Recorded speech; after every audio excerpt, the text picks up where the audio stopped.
자, 오늘 아주 흥미로운 기업이죠. 바로 오라클입니다. 최근 발표된 재무보고서를 보면서 오라클이 지금 어떤 엄청난 AI 대전환을 겪고 있는지, 그리고 그 안에 숨겨진 진짜 투자 스토리가 뭔지 하나하나 파헤쳐 보겠습니다. 일단 가장 궁금해하실 2분기 실적부터 바로 보시죠. 정말 헤드라인 숫자들만 봐도 입이 떡 벌어질 정도인데요. 시장 예상을 그냥 훌쩍 뛰어넘는, 뭐랄까, 진짜 경이로운 수준입니다. 자, 첫 번째 숫자입니다. 무려 플러스 91%. 이게 뭐냐면요. 주당 순이익, 그러니까 EPS가 작년 같은 분기 대비해서 91%나 폭증했다는 겁니다. 아니, 기업의 수익성을 보여주는 가장 기본 지표가 거의 2배가 된 거예요. 엄청나죠? 그리고 두 번째, 68% 성장. 이건 바로 AI 시대의 심장이라고 할 수 있는 클라우드 인프라 사업의 성장률입니다. 오라클이 지금 AI 혁명의 한복판에서 얼마나 무섭게 치고 나가고 있는지 이 숫자 하나가 아주 명확하게 보여주는 거죠. 자, 그리고 와, 이건 정말 놀랍습니다. 미래 매출, 그러니까 앞으로 벌어들일 돈을 미리 계약해 놓은 수주 잔고라는 게 있거든요. 이게 무려 5,230억 달러. 우리나라 돈으로 계산하면 약 720조 원입니다. 720조 원이요. 이건 뭐 앞으로 몇 년간 벌 돈을 그냥 금고에 쌓아둔 거나 마찬가지인 상황입니다. 아, 여기서 잠깐. 오라클은 회계 연도가 좀 독특해요. 다른 회사들이랑 헷갈리시면 안 되는데 6월에 한 해가 시작됩니다. 그래서 저희가 지금 2026 회계연도 2분기라고 말하는 건 달력상으로는 2025년 9월부터 11월까지의 실적을 말하는 거니까요. 이 점은 참고하고 들어주세요. 이 표를 보시면 오라클이 얼마나 성공적으로 변신하고 있는지 한눈에 보입니다. 예전에 돈 잘 벌던 소프트웨어 라이선스 판매는 조금 줄었죠. 근데 그 빈자리를 클라우드 매출이 34%나 성장하면서 완벽하게 메우고 오히려 전체 파이를 키우고 있는 거예요.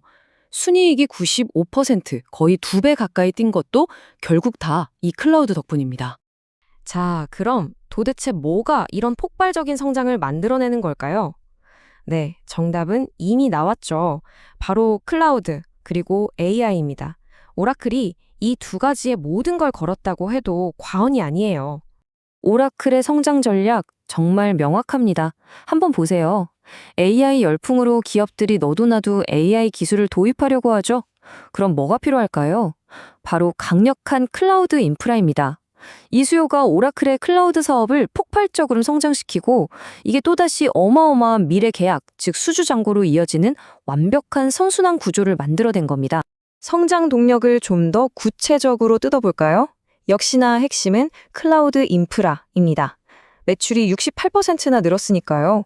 특히 메타나 엔비디아 같은 이름만 들어도 아는 빅테크들이 오라클과 엄청난 규모의 계약을 맺은 게 컸고요. 그리고 또 하나 재밌는 게 이 멀티 클라우드 전략인데 이게 시장에서 제대로 먹혔습니다. 우리 데이터베이스 경쟁사 클라우드 위에서도 쓰게 해줄게. 이게 대박을 친 거죠. 오라클 CEO가 직접 이런 말을 했어요. 멀티클라우드 데이터베이스 사업이 2분기에만 817% 성장했다. 817%요? 이게 무슨 말이냐면 원래 아마존 웹서비스나 마이크로소프트 애저를 쓰던 고객들까지 그래도 데이터베이스는 오라클이지 하면서 오라클 고객이 되고 있다는 뜻입니다. 적의 고객을 내 고객으로 만드는 정말 영리하고 성공적인 전략인 거죠. 자, 그런데 말이죠. 이렇게 모든 게 완벽해 보이는 성장 스토리 뒤에는 한 가지 흥미로운, 아니 어쩌면 좀 이상한 점이 있습니다. 바로 현금 흐름의 역설이라고 부를 수 있는 현상인데요.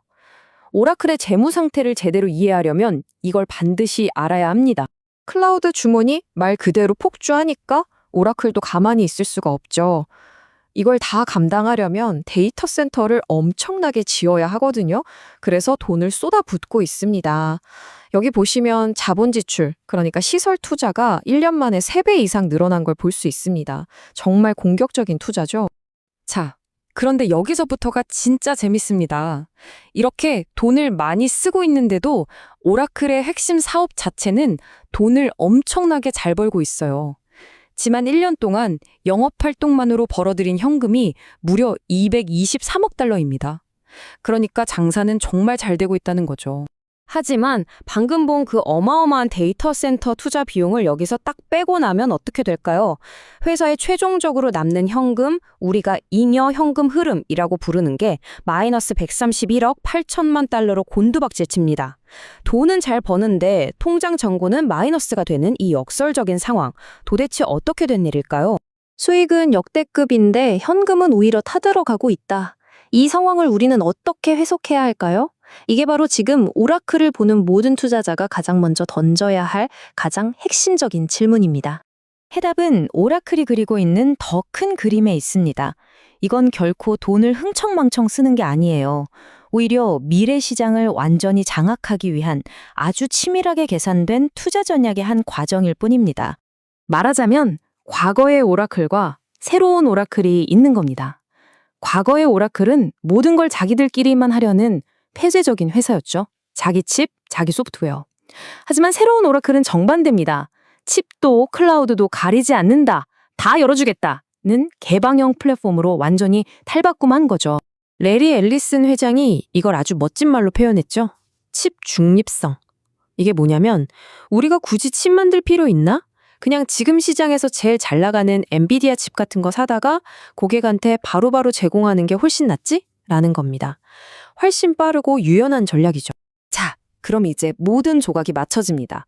오라클의 새로운 비즈니스 모델은 이 3단계로 돌아가는 거예요. 첫째, 일단 미래 먹거리를 왕창 확보합니다. 그게 바로 5,230억 달러짜리 수주 잔고죠. 둘째, 그 주문을 소화하기 위해 공장, 즉 데이터 센터를 짓습니다. 바로 이 단계에서 지금 막대한 현금이 투입되고 있는 거고요. 그리고 마지막 셋째, 공장이 다 지어지면 계약을 이행하면서 그 수주 잔고를 꾸준한 매출로 바꾸는 겁니다. 그러니까 지금 마이너스 현금 흐름은 이 거대한 계획의 2단계에서 나타나는 아주 자연스러운 현상인 거죠. 이게 비유를 들자면 딱 이런 거예요. 어떤 호텔 체인이 앞으로 10년치 예약을 한꺼번에 다 받은 겁니다. 그리고 그 돈으로 지금 열심히 호텔을 짓고 있는 거죠. 손님은 이미 다 확보했으니 호텔만 다 지으면 그 다음부터는 안정적으로 돈 버는 일만 남은 거잖아요. 딱 그 상황입니다. 자, 그럼 이 모든 상황을 종합해 봤을 때 우리 투자자들은 어떤 점을 생각해 봐야 할까요? 마지막으로 가장 중요한 질문을 던져봐야 할 시간입니다. 물론 이렇게 장밋빛으로만 볼 순 없겠죠. 리스크도 분명히 존재합니다. 오라클 스스로도 인정하는 부분인데요. 전 세계에 이렇게 동시다발적으로 거대한 데이터 센터를 짓는다는 게 말처럼 쉬운 일은 아니거든요. 당장 GPU 같은 핵심 부품을 제때 구할 수 있을지, 각국의 규제 문제에 발목 잡히진 않을지, 예상치 못한 변수는 얼마든지 생길 수 있습니다. 결국 투자의 판단은 이 하나의 질문으로 모아집니다. 오라클의 이 엄청난 선행 투자는 미래 AI 시장의 패권을 거머쥐기 위한 신의 한 수가 될까요? 아니면 그 과정에서 발생하는 수많은 리스크를 감당하지 못하고 무너지는 위험천만한 도박이 될까요? 이 질문에 대한 답은 여러분 각자의 판단에 달려 있을 겁니다. 지금까지 오라클의 놀라운 변신과 그 이면에 대해 깊이 들여다봤습니다.